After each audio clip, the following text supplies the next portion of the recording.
I met a traveller on the light docklands who spoke of billboard faces staring out across the Isles, squat noses and impromptu sundials, teeth that glimmer and dimmer dentistry dulled by dessert-time delicacies.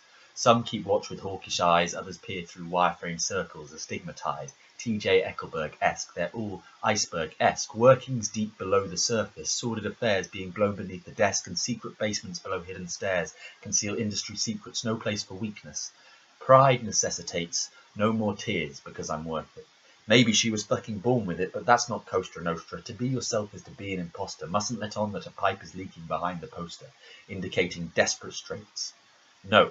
Carefully we eliminate, deny ourselves and curtail debates, photoshopping traits because an update is available. We can make ourselves great again, like we never were, deter our own power and cower behind our aspirations, deny that we could be inspirations for change. We could believe it. Reduce our range to deny better states of mind. Instead, we find brand new brand images that illustrate the narratives we've sold ourselves. We've sold ourselves. So you raise your fences, constrict your tenses, try not to think about your future because the future's bright.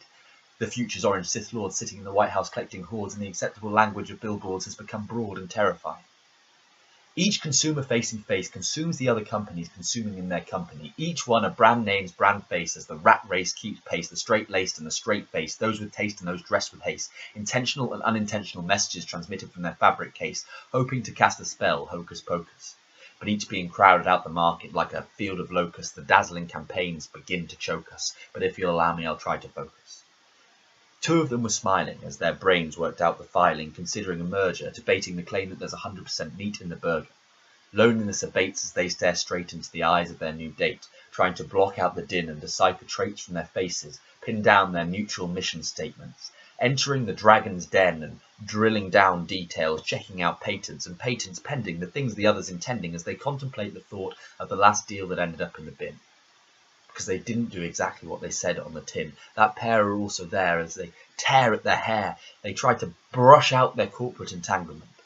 Logistics are easy, but sentiments build up like the deposits of sediment and become stone houses that feel more permanent than tents, but if you can't make the rent, they still take them. Mount Rushmore won't last forever, and sculpting again isn't easy when it feels like you've not just split but entered your insolvency.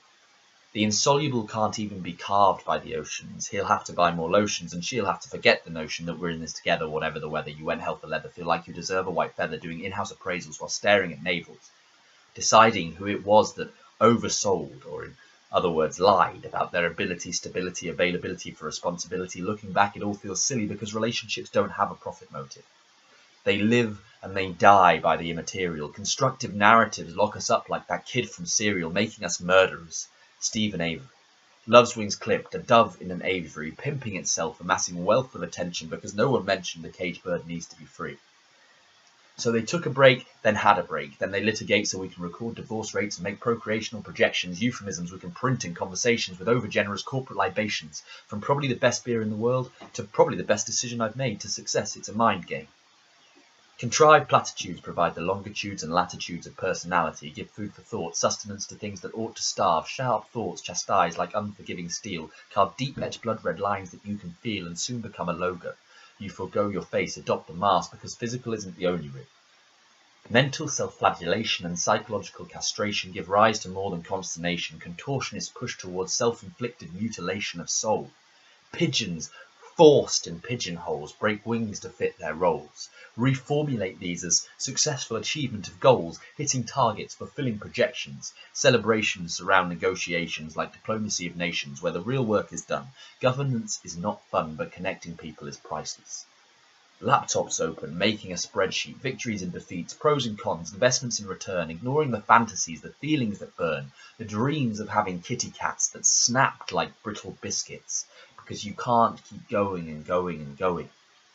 Though you wouldn't know if you believed that lie of bastard bunny, you'd think that every day would be sunny. The pained process of studying painted faces isn't simple. Stand up like a meerkat when you see dimples. Lost in Times Square, overwhelmed by the fair. Old ladies with walkers shout out like hawkers, and fishnets hook their targets, sieving dolphins and tuna fish, finding Nemo, because you didn't get the memo that Captain Birdseye took them all. Because the world made it feel like everything was for sale. Sharks and morons think there's a prize every time, but not every key fits the lock. You'll need a Yale or you'll fail, and if you don't prize someone's time, they'll jump off the line.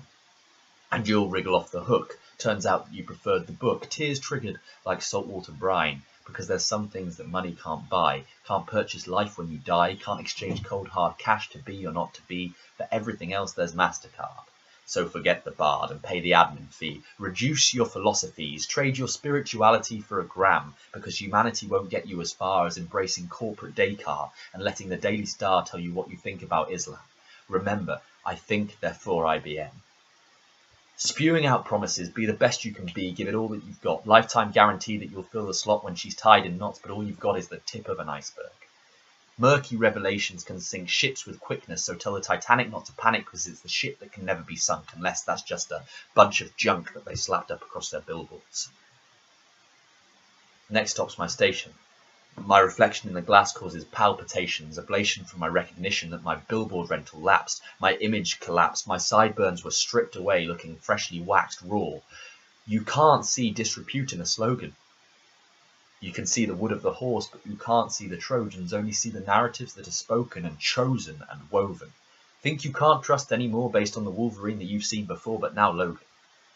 You can't see disrepute, but you can see disrepair. Life takes its toll and trains take their fare, and it was a long time since I cared, but right then as I stared, I realised my face was the colour of dirty dishwater. Who would have thought that that leaking pipe which burst once ripe and raw, my own stripes I saw, my colours, my sores, because we might give tours, but we will keep tighter control of information, more obsessed with representation than Kim Jong-il. Because there's millions of streets that you're not meant to see, the ones that make up millions of knees. I just want to phone home because it's good to talk. But it's a 48-hour walk, so I can't return to Flock, go get fed, Yorkshire born and bred, no Mr. Salad, just chips, Bisto. What makes a house a home is that you're Mr. So it's time to dream a little, live a little. Just do it, because impossible is nothing. Have it your way, get away, and don't just cook it, Thomas Cook it. Think differently, love sex, and reconsider intimacy. So make believe and think big and keep digging to find a better way forward, forever forward. I'm tired of slogans.